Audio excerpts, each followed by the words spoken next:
talk about what to write about.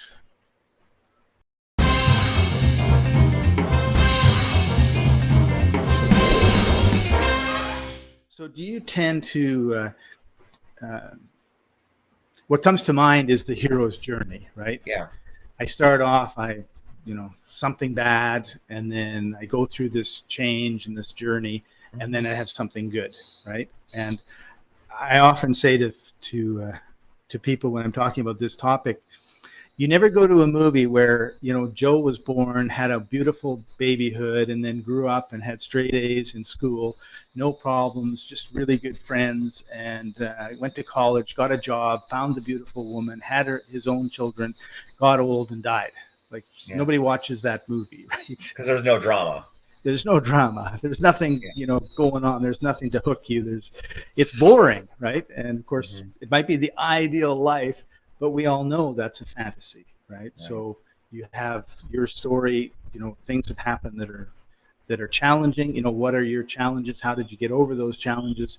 And when you share that in your book and share your story, those people that have the same challenge hopefully will be attracted to that book, and you'll be able to help them. Right. Exactly.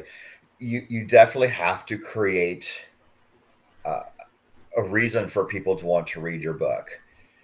No one wants to read about your perfect journey. That is absolutely true. They want to read something that they can relate to. So if you have had certain things come up in your journey that other people also experience, then sharing that and how you got through it can be very instructional, very helpful, very educational and motivational. Right. So, for example, someone who was bullied as a child, and I have a friend who's an author, and that's the case. He did his whole program, including his book, on how to deal with bullies and how to help your children deal with if they're being bullied and what to do. Right. So that's perfect for him because that's his experience. If he was going to write a book on teenage pregnancies or something like that, and it never happened to him, he would have a really difficult time. Right. There has to be an authenticity to it all. Yeah. So write what you know definitely does come up.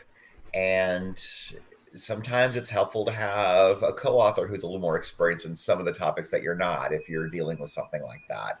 And it's pretty common. A lot of the big name authors do sometimes have a co-author so that they can basically tap into the other person's experience too.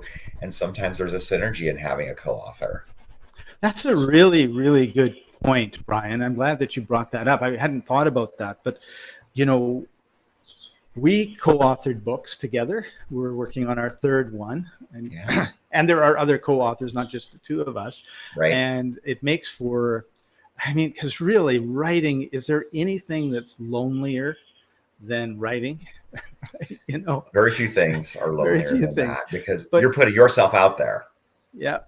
And also, it's cliche-ish, but you've got the log cabin and the fire and the little snowflakes coming down as you're typing on your typewriter in the middle of the woods, right? Because that's the only place you can go, not be distracted, so you can focus on writing your book. Right. But when you have co-authors, now you have someone you can bounce your ideas off of. They can give you feedback.